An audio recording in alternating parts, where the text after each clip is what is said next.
Christopher Columbus of Detroit, Antoine de la Mothe Cadillac, a Frenchman, arrived on the river bank of what we now know as Detroit. He built a fort there. The French had already started some settlements in what we now know as Canada. They were attempting to find what is now known as the Northwest Passage. Remember that Columbus, Christopher Columbus, was sent by the Spanish. He was attempting to find a way to the Indies by going west. But he crashed in the Caribbean thinking he was in India, and he named the people Indians. And because of Columbus being lost, we got Indians in America, and we got Indians in India. Instead of just saying, no, Columbus was lost, this man didn't know where he was going.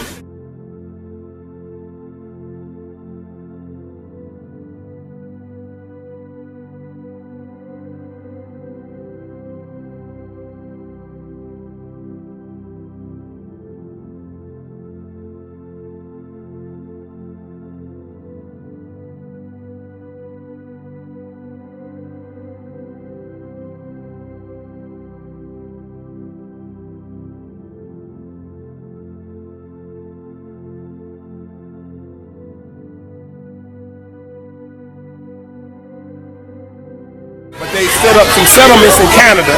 In 1701, he built the first settlement on the riverfront, and they was named Fort Pontchartrain du Detroit. Fort Pontchartrain du Detroit. All right? And of course, it's right on the riverbank. They built a fort, a wooden barricaded fort, and they began to trade with the Native Americans, mainly for fur. So the fur trade begins in Detroit. They had already been doing it in Canada, but now they're beginning it in what they call Detroit. The French called it Detroit. And of course they corrupted the pronunciation of the Ojibwe people to Chippewa. So Chippewa and Ojibwe, that's the same people. But Chippewa is the European corruption of their real name, Ojibwe. Okay. So they begin to trade. Of course, the most abundant animal with fur is the beaver. So beaver fur becomes the most abundant fur right in this area. But they also trade mink, ermine, raccoon, rabbit, fox, all of those other animals with fur. But beaver being the most abundant becomes the main fur trade. And of course, what they're trading to the Native Americans are metal items like iron, pots and pans, rope, liquor, and other items from Europe that the Native Americans don't already have. And eventually, there becomes a trade addiction, and Native Americans they need these things. They're now dependent on these things, and so the Europeans can take them away and use them as tools to manipulate the Native Americans. And use it as a divide and conquer technique. Same thing they did in Africa, same thing they did in Asia, same thing they did in South America. So they do that here in Detroit.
So they do that here in Detroit. So from 1701 to the 1760s, this was a French settlement. It started as a fort on the river, and the fort grows and grows all the way to that street right there. That becomes the limit of how far the fort goes, and the name of that street is Fort Street. The reason it's Fort, the name of it is Fort Street, is that's the boundary of the fort. The fort came that far. They kept adding more to it, till it got that far. In the 1750s, a war between the French and the British occurred, called the French and Indian War in America. But everywhere else in the world, it's called the 7 Years' War. It's the same war. The British named the war French and Indians because that's who they were fighting. They were fighting the French and the Indians. The Native Americans generally would mostly allied with the European group they came in contact with first. So they came in contact with the French prior to coming in contact with the British. So they more of them allied with the French than the British. So it was called the French and Indian War. The British win. From the British perspective? Yes, from the British perspective. That's why it's called that. So the British win, and they take over this area, as well as most of Canada. They take most of Canada from the French, who took it from the Native Americans, and they take this settlement from the French, who took it from the Native Americans. And other places in the world they took too. There are other places in Asia that they took from the French. But still, the French become the main residents of it. They're still the main people living here. Even though the British have political control, they're not the primary residents. Some British do settle here, but they don't outnumber the French.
is one of the trails. The most important trail of the Underground Railroad going to Canada was this one. It's called the Michigan Central Trail.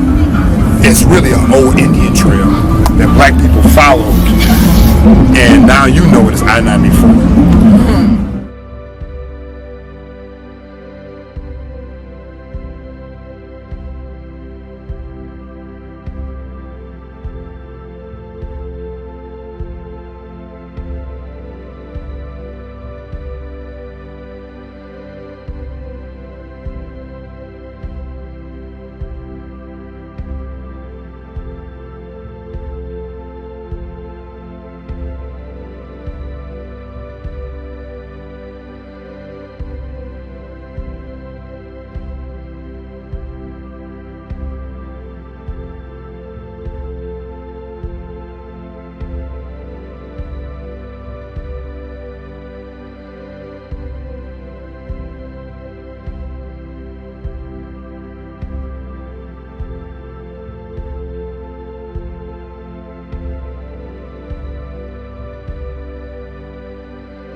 And more blessed than ever before. It's just too much more for your mind. I'm scary like hell, but there's no doubt we can't be alive and on time. But Islam Moors, Islam, Islam. The Moors in Africa, the Moors in northwest of Mexico. You know, everything that the Prophet does truly makes sense to me now, because I know that it's all been full circle. So for this generation, the fourth and fifth generation that have come forth, we got monumental work to do. You know what I mean? It's time to rebuild the empire, brick by brick, layer by layer, and take this thing to further heights than what our ancestors previously had it. So I'm gonna just quickly tell you what our ancestors had. We had Northwest, we had all of the Americas, South Central, North. We had Africa on lock, and we had Europe on lock. So for the Moors to come forth in this era and do what it do, we got to take it a step further. I'm talking galactical at this point. So honest to the Prophet, you know what I'm saying? Honest to his born day. Honest to all of the Moors worldwide who have benefited from the works of the Prophet. Islam to all of the Moors in the temple. Islam to all of the Moors that are not in the temple. Islam to even the sleepy Moors, you know what I'm saying? And the bar soap to the dirty Moors, you feel me? Well, Noble Drew Ali's mission was to save the nations from the wrath of Allah. His mission was to enlighten the Asiatics of African descent, who was termed Negro, colored, and black, who they are, their nationality, their birthright, and the mission of Noble Drew Ali was to bring all of us together, all Asiatics together under one flag, which is the Moorish flag, to make us realize that we are a nation. Even though we're part of this government, we're still a nation inside of this government because our nationality was stripped from us. So Noble Drew Ali's mission was to enlighten us and to make us aware of who we truly are.